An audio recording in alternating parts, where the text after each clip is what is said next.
Hey everybody, this is Dave Dugdale, learningdslrvideo.com. I'm talking kind of quiet because it's morning and I'm out in Breckenridge and I'm taking some pictures. So I've got my 5D Mark III and I'm using a CamRanger, which you can kind of see right there. It's in that pouch. And basically my car is behind me and it's 3 degrees outside and it's really cold. So what I've been doing is getting in my car and shooting from my iPad with the CamRanger. It's been working out really well. All right, I'm in the car right now and you can see, let's see if I can focus on that. There's the camera. This particular shot has been done quite a few times, and basically I'm shooting towards the Breckenridge Resort, and at the top there's like the highest chairlift, I think the highest quad super chairlift. It's like 13,000 feet, way up there at the very top. I think that top peak that you're seeing. So let's what I've been doing is, let's see, I'm gonna go to 8 seconds. I think it was around 7.1. I'm gonna go a little higher because it's changing so fast. My ISO 100, if you can see that. And I'm gonna hit and get out of live view. I don't think I have to actually hit capture. I'm not super great at this program. And when I hit capture, it's going to be 8 seconds and you'll see it show up on the screen. Maybe I can zoom and actually show you. It should be coming right about now. Here comes the download. And what I'm doing is I'm shooting RAW plus a small JPEG. So the small JPEG comes in really quick. You can see I'm kind of overexposing. And I'm matching this shot up exactly to another person. His name I think is Zeman? I don't remember, but I'll put his name down below, the exact composition. So I'm way too hot now because it's getting so bright. So let's come down a couple of stops, even more. There we go. It's a lot better. And I've actually lost all my light because what I was trying to do is get these street lights to come across. And if we go back to some of my earlier photos, you'll see that. So I was doing a lot of different things in terms of depth of field, and you can see, double clamp to zoom. So we're wanting to get the street lights to come across the street. And you can see some of these are like that right there. And what I'm doing is, so I would focus like on a Christmas tree. It's all blown out, so I try a different exposure. Maybe that was this one, where the Christmas tree wasn't blown out. And so I was doing 3 different, I was focusing on the mountain, because earlier I was shooting at like f4. So I wanted the mountain, that to be in focus, and then this area to be in focus, and then this tree over here, I wanted that to be in focus. So I actually blew the tree out basically to get some detail, and so I focused on the tree. So you can see I shot a ton of shots here, but the CamRanger works great. I mean, I've been using it for a real estate shoot, and it's been working great. So what I'll do is this other person's photo, I want to give him credit because he's got the composition. I'm basically totally copying his. I'll put a link down below in the description below where you can actually view his photo. And many other photographers have taken this exact same photo. In fact, down on Main Street, which is right where that Christmas tree is, in fact, I think right around where this house is, there's a photographer's, I don't know, little shop, and his main shot as you walk into the building is this particular shot. So let's see if I can post-process it. All right, before I process the image, I just really wanted to show you quickly the iPad app for the CamRanger. You can record video. I am recording right now. I just hit record and it's recording. I haven't used it much that way. I've mostly used it for photography, but those that are interested, you can definitely do that. You can probably tell my skin is a bit off. It's a little green because I've got a fluorescent light, and I couldn't figure out how to do a custom white balance within here. I'm sure you could probably do it, but I haven't figured it out yet. Anyway, so you can use it for video. It's pretty laggy, as you can probably see.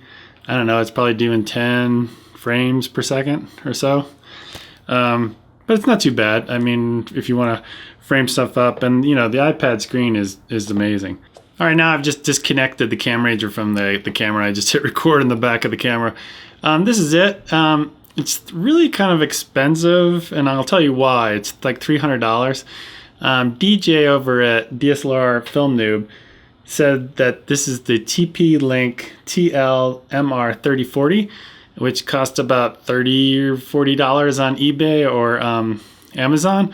But unfortunately, from what I understand, it doesn't work on a iPad for the cheaper one. That's what I think DJ said, so you can't really use it. And it's just totally rebranded. I bet you if I took this sticker off here or the sticker on the back, it would probably say TP-Link on it. So it would be nice to have a solution for $35 rather than spending $300. I will tell you that the app is really feature rich, whereas like the app for like the one that Canon put out, the EOS, I forget what it's called, the EOS app. They haven't really updated it all since they brought it out about a year ago. Really quickly, I'm going to show you what I did to this image. Here's the base image. I took a whole bunch of them, and then this is the one I decided upon. And as you can see, it's got problems. Like the Christmas tree is totally blown out. The sky is not right. You know, there's some chromatic aberration going on right here and some other stuff. So first one I did is to make the sky darker, and I basically brought in another layer that was at a lower exposure, and I just basically cut it in. And then the next one is the lights. You can see I turned the lights down basically, and I just basically went through, as you can see, and I turned the lights down. And then the next one is this tree over here on the side. I basically brought that up.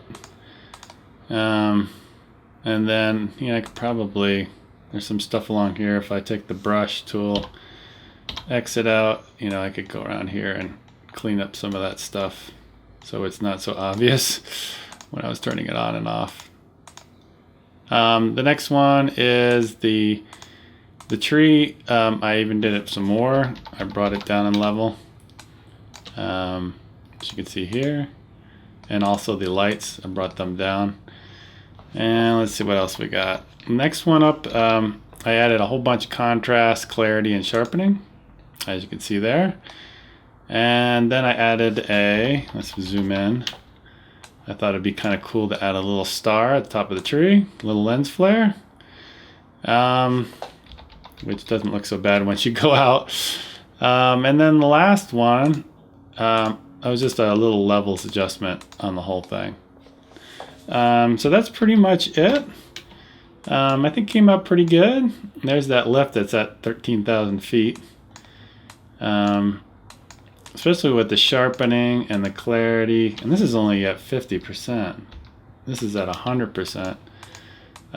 That's what I was trying to do, is get these lights going across the street. Unfortunately, this didn't quite happen the way I wanted it to. I would have rather had snow on the ground, but it didn't snow that night. It snowed earlier, but the problem was you couldn't see the mountain. So that was one of the exterior shots. Interior wise, for the condo that I shot, I did like a dozen different shots inside the condo, and I'm still processing them right now. They're coming out pretty well. I was thinking about taking the Mike Kelly course, but it was like really expensive, like $300 listed on F-stoppers.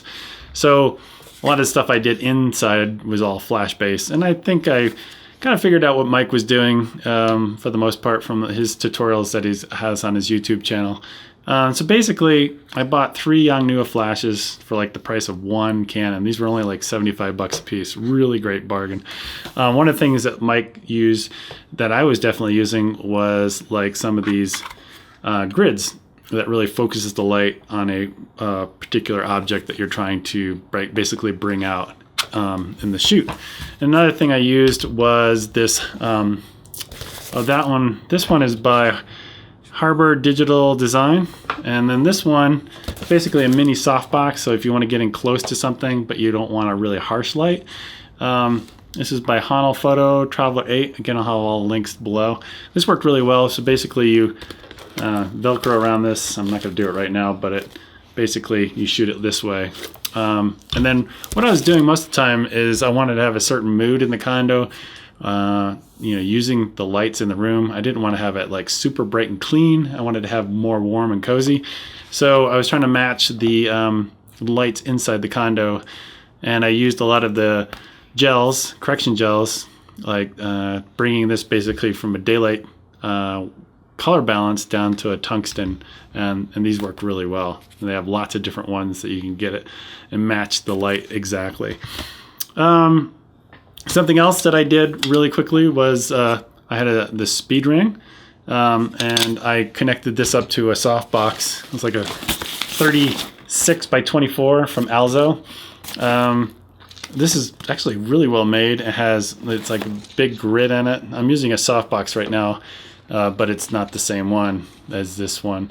And that worked really well in terms of getting large surfaces to be very soft, like a kitchen cabinet. I was using that for that as well. So that's pretty much it. I'll talk to you guys later. Bye.